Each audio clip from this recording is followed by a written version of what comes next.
Hello friends, welcome back to the YouTube channel. So in this video, I'll be continuing our unit 3 of information storage and retrieval theory lectures.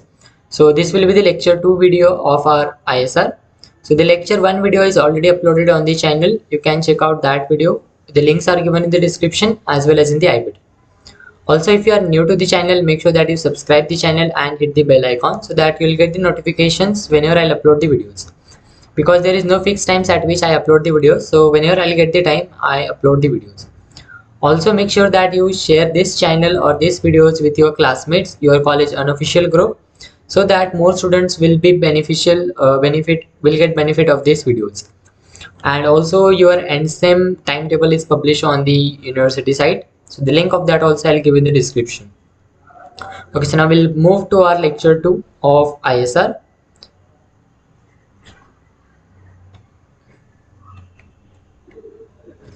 Okay, so in this video we'll cover the MRR and the app score subtopics under the performance evaluation. Precision and recall have already covered in the lecture 1 video, so you can check out that video. Okay, so yeah, and these videos will be both in English as well as in Hindi. So it may happen that the videos may be a bit larger or a bit long. So make sure that you stay till the end of the video. Okay. So in this video we'll start with the mean reciprocal rank or MRR. So basically MRR is nothing but a rank aware evaluation matrix. Okay, so precision and recall, we have seen that we have more focus on the relevance of the document.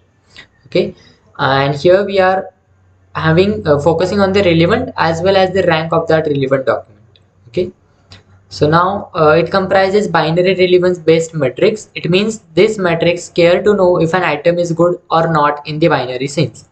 Okay, so now what this statement means, from the binary name only you can understand that binary means 2. Okay, so now here 2, what we have the two choices. First, that the item or the product is good for the user or it is not good for the user. Okay, so to understand this MRR, make sure that you think about the recommendation systems or the e-commerce website where the products are recommended to the user. Okay, based on their preferences or history, anything, are they are surfing, anything. So but recommendation system, if you take it as an example, then it will be more easy to understand this MR. Okay, so here if the recommended product or the item is good for the user, then it is uh, more relevant to the user, and if it is not good, then it is not relevant. Okay, so either the product can be good or not, it cannot be between good or not. Okay, that case we have, but that is in our next matrix, which is NDCG. Okay, that we'll see later. But in this case it is binary relevance based matrix, so it can have only two choices. So either the product will be good or product will not be a good. Okay, then this MRR matrix tries to measure where is the first relevant item. Okay, also this particular measure or matrix tries to measure where is the first relevant item. So whatever the list of recommendation or the results are displayed to the user, or the products are displayed to the user, among them which is the first relevant item, so that this particular matrix is trying to find. Okay, so that we'll see whenever we'll see the formula and algorithm, then it will be more clear. Okay, so basically this MRR जो है क्या है, rank aware evaluation matrix है. तो rank aware में क्या होता है कि पर्टिकुलर रिजल्ट जो भी आपको डिस्प्ले किया जाता है उसका रैंक हम कैलकुलेट करते हैं. अब यहाँ पे रेसिप्रोकल है, तो हम जो भी रैंक निकालेंगे उसका हम रेसिप्रोकल लेंगे. ठीक है, वो हम फॉर्मूले जब देखेंगे या फिर डायग्राम देखेंगे तब आपको अच्छे से पता चलेगा. ठीक है, और प्रिसीजन और रिकॉल में जो है हम ज़्यादा से ज़्यादा फोकस कर रहे थे पर्टिकुलर रिकॉर्ड रिलेवेंट है या नहीं उसके ऊपर. ओके, और यहाँ पे जो है हम रैंक को भी कंसिडर करेंगे, रैंक और रेलेवेंस. और उसके बाद ये जो है ये पर्टिकुलर मैट्रिक्स ये बाइनरी रेलेवेंस बेस्ड है. तो यहाँ पे क्या होता है, जो भी प्रोडक्ट आपको रिकमेंड किए जाते हैं उसमें का जो भी प्रोडक्ट आपको रिकमेंड किया गया है, इधर वो आपके लिए अच्छा होगा या फिर रेलिवेंट होगा या फिर नहीं होगा. उसके दो ही ऑप्शन हो सकते हैं, एक तो प्रोडक्ट अच्छा है, एक तो प्रोडक्ट अच्छा नहीं, अच्छा इन द सेंस रेलिवेंट है. ठीक है, उसके बीच में का गुड और बैड के बीच में का कोई भी ऑप्शन यहाँ पे नहीं है इस मैट्रिक्स में. वो है बट वो जो है एनडीसीजी के इसमें. ठीक है, उसमें जो है हम रिलेवेंस को भी और कैटेगरीज में डिवाइड करते हैं, ज़्यादा रिलेवेंट, कम रिलेवेंट, मीडियम रिलेवेंट, उससे कम रिलेवेंट या फिर नो रिलेवेंट, वो हम तब देखेंगे. ठीक है। बट इस केस में आपको क्या ध्यान में रखना है कि ये बाइनरी रिलेवेंस बेस्ड है या फिर बाइनरी फैमिली के बेस्ड है, जिसमें दो ही चॉइस होंगे, एक तो प्रोडक्ट गुड होगा, एक तो प्रोडक्ट गुड नहीं होगा। फिर उसके बाद ये जो मैट्रिक्स है ये क्या फाइंड करता है कि हमारा फर्स्ट रिलेवेंट आइटम कहाँ है। तो जो भी आपने प्रोडक्ट्स आपको रिकमेंड किए गए उनकी लिस्ट जो भी है उसमें से आपको फर्स्ट रिलेवेंट आइटम कहाँ है वो आपको ढूंढ के जो है ये सिस्टम देता है, और ये जो है रिलेवेंट फर्स्ट रिलेवेंट आइटम पे ज़्यादा फोकस करता है। ठीक है, अब हम देखेंगे कि इसका एल्गोरिदम क्या है और फिर इसके बाद हम फॉर्मूला और डायग्राम देखेंगे। तो एल्गोरिदम में जो है फर्स्ट है कि फॉर ईच यूज़र, और जो हम यूज़र है उसको डिनोट करेंगे स्मॉल यू से, हमारे पास n नंबर ऑफ यूजर्स हो सकते हैं। फिर उसके बाद हमें उस ईच यूज़र के लिए जो है list generate list of recommendations, मतलब जो भी प्रोडक्ट आप यूज़र को रिकमेंड कर रहे हो उसकी लिस्ट हमें जनरेट करनी है। फिर उसके बाद फाइंड रैंक के you of its first relevant recommendation, the first record has rank 1। Okay, तो फिर हमें उसके बाद जो है रैंक फाइंड करना है, जो भी लिस्ट आपने जनरेट की है उसमें से फर्स्ट रिलेवेंट रिकमेंडेशन प्रोडक्ट या फिर आइटम कहाँ है उसका रैंक फाइंड आउट करना है, जिसको हम डिनोट कर रहे हैं के यू से। और जो हमारा फर्स्ट रिकॉर्ड रहेगा वो रहेगा रैंक 1 पे, जो सेकंड रिकॉर्ड रहेगा वो रहेगा रैंक 2 पे। ऐसे अगर आपके पास 10 रिकॉर्ड्स है तो वो रैंक जो है 1 2 3 4 ऐसे 10 तक जाए। फिर उसके बाद हमें रेसिप्रोकल रैंक फाइंड आउट करना है। हमारे पास रैंक है तो उसका रेसिप्रोकल अगर आप करोगे तो आपको रेसिप्रोकल रैंक मिल जाएगा विच इज 1/ku। ठीक है, और ओवरऑल जो एल्गोरिदम का परफॉर्मेंस है, बेसिकली ये परफॉर्मेंस इवैल्यूएशन मैट्रिक्स है, तो हम जो है परफॉर्मेंस ही कैलकुलेट करेंगे। तो इसको जो है हम डिनोट करते हैं MRR overall and you. Okay, you जो है कैपिटल यू, ये आपके टोटल नंबर ऑफ यूजर्स रहेंगे, so which is equal to 1/mod of U. Summation of small U belongs to capital U, because आपका जो भी पर्टिकुलर ईच यूजर है वो उस पर्टिकुलर कैपिटल यू, जो कि हमारा सपोज आप कह सकते हो कि यूनिवर्सल सेट है यूजर्स का, तो उससे बिलोंग करेगा, and into 1/k of U. Okay, into नहीं sorry, summation U belongs to U capital U of 1/k U. ये जो यू है ये भी सबस्क्रिप्ट में है, ये गलती से उसके सामने आ गया है।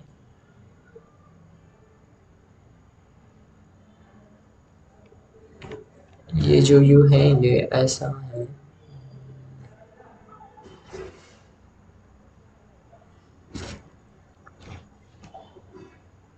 ठीक है, ये ऐसा है formula.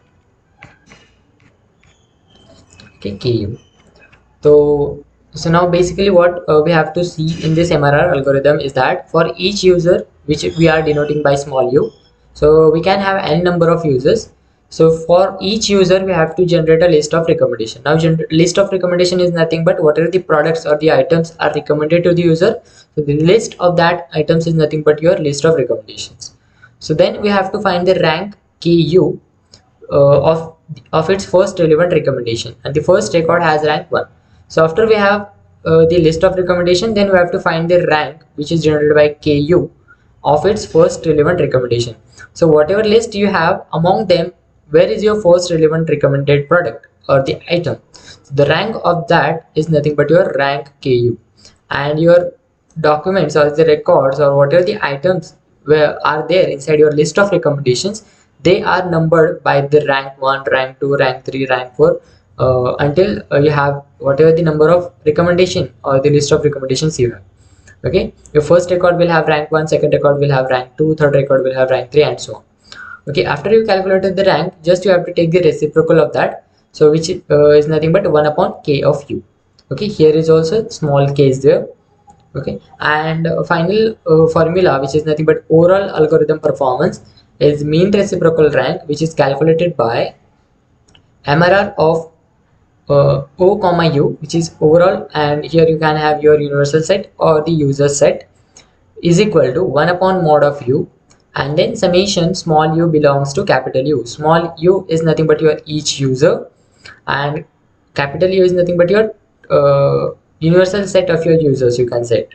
Okay, and 1/k of u, which is nothing but your reciprocal rank.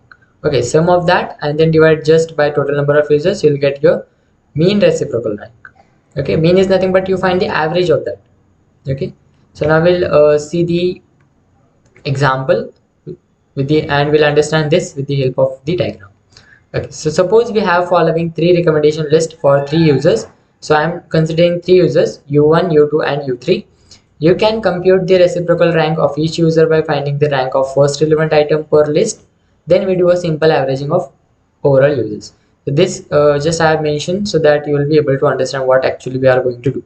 So what we'll do is we'll first compute the reciprocal rank of each user by finding the rank of first relevant item per list. So whatever list you will have, you will find first the rank of that particular relevant item, first relevant item, and then you just take its reciprocal to calculate the reciprocal rank. Okay, and then you just take the average so that you will get the overall mean reciprocal rank. Okay, so we'll understand this with the diagram. So first we'll have users. So users are denoted by u1, u2 and u3. Then we'll have the list of recommendations. So here I am just recommending three products to each user. Okay, so now this red squares are denoting that the item is not relevant, and this green squares are denoting that the items are relevant. Okay, so now after that we have to calculate the rank. So now here you have to understand that this first record will have rank 1, this will have rank 2, and this will have rank 3. Similarly for these users also, rank 1, rank 2, rank 3, rank 1, rank 2, rank 3. So now for this is your relevant item, which is first relevant item from this given list of recommendation.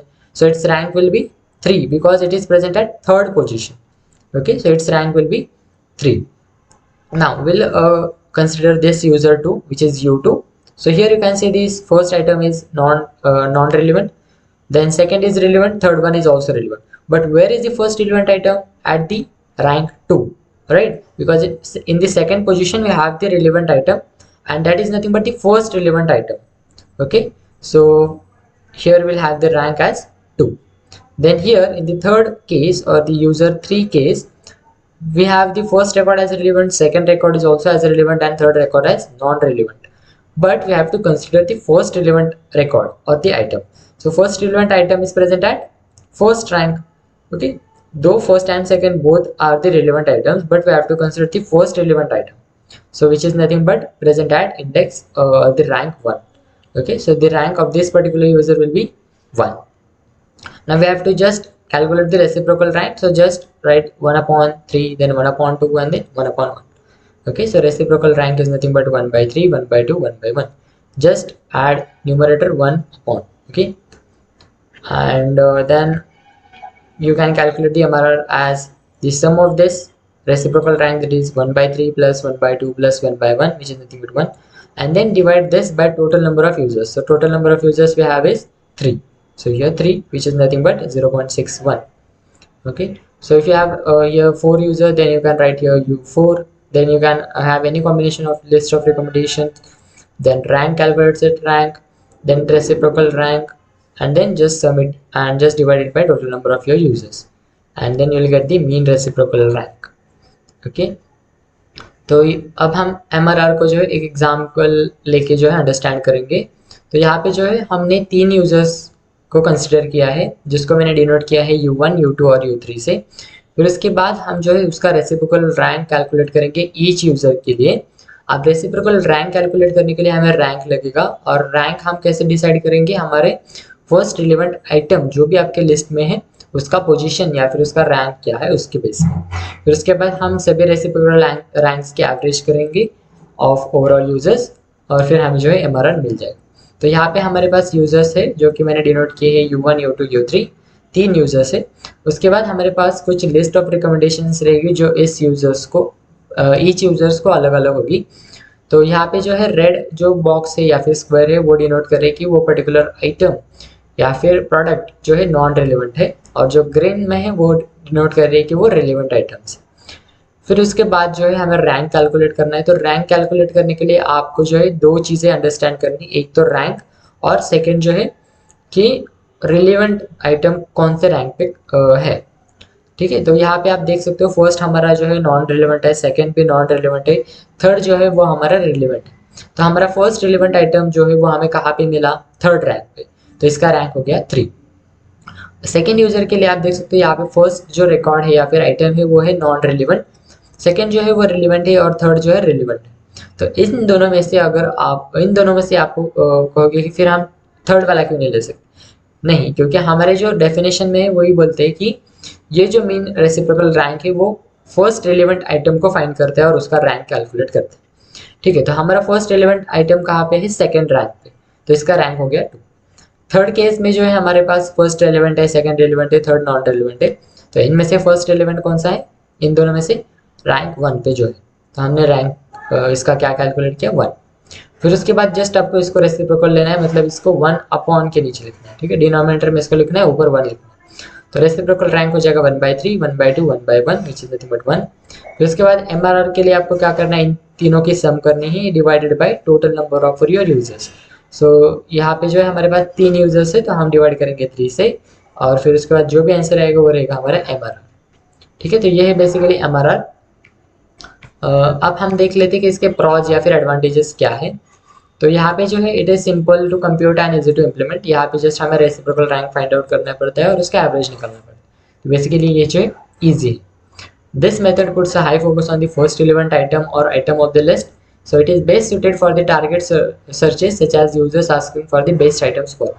तो आप ये जो point है, ये first relevant element या फिर item का, इसको बहुत ध्यान से समझना, क्योंकि इसी को हम जो है डिसएडवांटेजेस में भी लिखेंगे, बस कुछ सेंटेंस फॉर्मेशन जो है अलग रहे। ठीक है, ये जो है इस फर्स्ट रिलेवेंट आइटम जो है ये एडवांटेज कब रहेगा या फिर बेनिफिशियल कब रहेगा, जब हमें बेस्ट आइटम्स फाइंड करने होते हैं।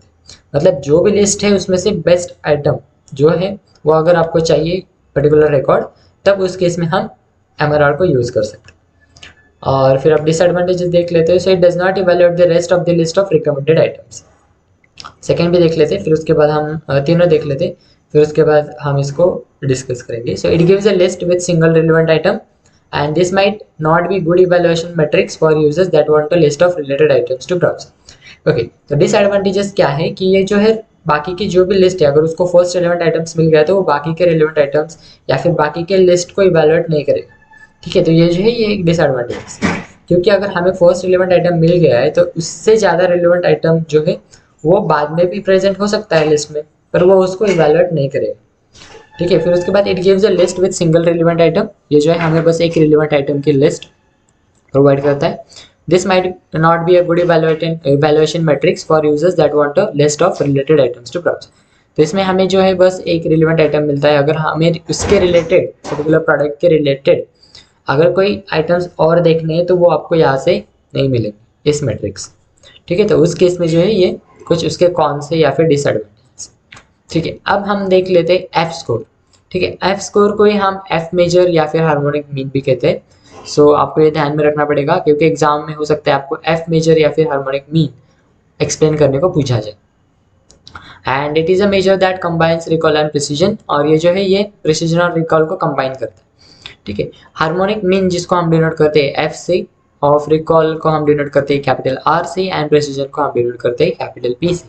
सो इज गिवन बाय, उसका फॉर्मूला जो है वो है F of J is equal to 2/1 of R of J plus 1/p of ji.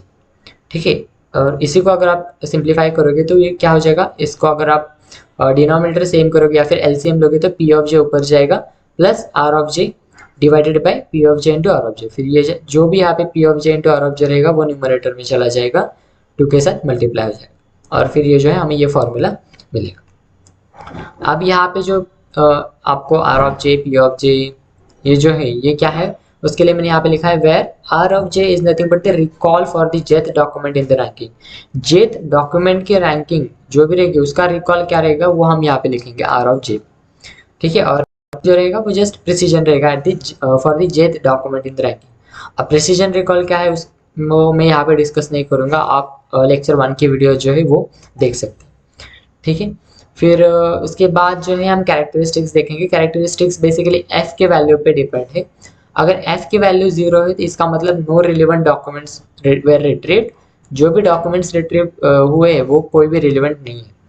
And F is equal to 1 रहेगा तो जो भी रैंक्ड डॉक्यूमेंट्स है वो सब रिलेवेंट है। और a high F is achieved only when both recall and precision are high. अगर आपको f की वैल्यू हाई चाहिए तो आपको प्रिसीजन और रिकॉल के वैल्यूज भी हाई चाहिए। बट यहाँ पे कॉन्सेप्ट रहता है precision and recall trade off, जिसमें आप एक साथ दोनों को बढ़ा नहीं सकते हो। अगर रिकॉल बढ़ गया तो प्रिसीजन कम हो जाता है, अगर प्रिसीजन को आपको बढ़ाना है तो रिकॉल कम हो जाता है। ठीक है, तो ये जो है आप कह सकते हैं इन्वर्सली प्रोपोर्शनल है एक दूसरे को। फिर उसके बाद हम देखेंगे ई मेजर। ई मेजर जो है आपके सिलेबस में नहीं है, बट हो सकता है आपको एफ मेजर के साथ ई मेजर के कॉन्सेप्ट भी पूछा जा सके 5 मार्क्स के लिए या फिर 6 मार्क्स के लिए। सो इसलिए मैं जो है ये कॉन्सेप्ट यहाँ पे ले रहा हूँ। ठीक है, ये जो है ये भी एक मेजर है जो कंबाइन करता है हमारे प्रिसीजन और रिकॉल को। बट यहाँ पे एक चेंज है कि it allows the user to specify whether he or she is more interested in recall or in precision.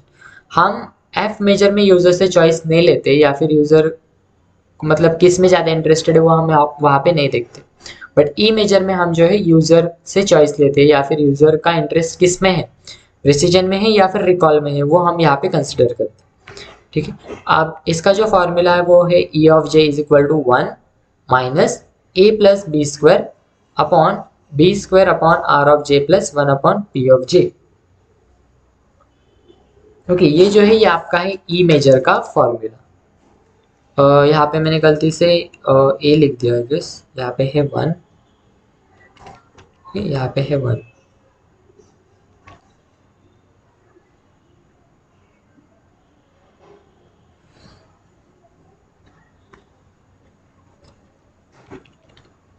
Okay, सो यहाँ पे फॉर्मूला है 1 plus B square upon B square upon R of J plus 1 upon P of जे।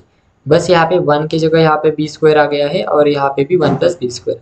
सो इसी को अगर आप simplify करोगे, LCM लोगे, तो आपको ये फॉर्मूला मिलेगा 1 plus B square into P of J into R of J upon B square plus sorry into P of J plus R of J.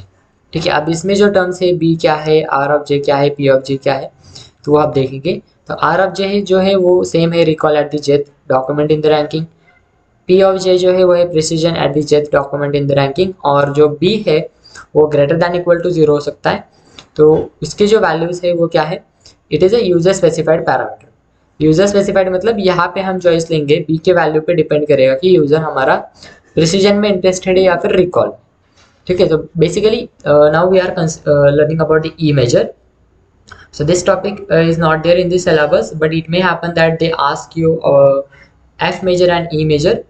So that's why I'm explaining this. So basically this is a measure that combines the precision and recall, same as your F measure. And the only difference is that it allows the user to specify whether he or she is more interested in recall or in precision. Okay, unlike your F measure where we don't take the user interest, or we don't consider the user interest, here in this E measure we consider whether the user is interested in recall or in precision. And the formula is something like this, where we have R of j is nothing but the recall at the jth document in the ranking, P of j is nothing but the precision at the jth document in the ranking, and your B, the B value is can be greater than equal to 0, which is nothing but your user specified parameter. Okay, and this user specified parameter is nothing but your choice of your user whether he is interested in recall or precision. Okay, so now characteristics are depend on the values of your B. So if it is equal to 1, then it will act as a complement of your F measure. If it is greater than equal to 1, then it means that user is more interested in recall, and if it is less than 1, then it means that user is more interested in precision.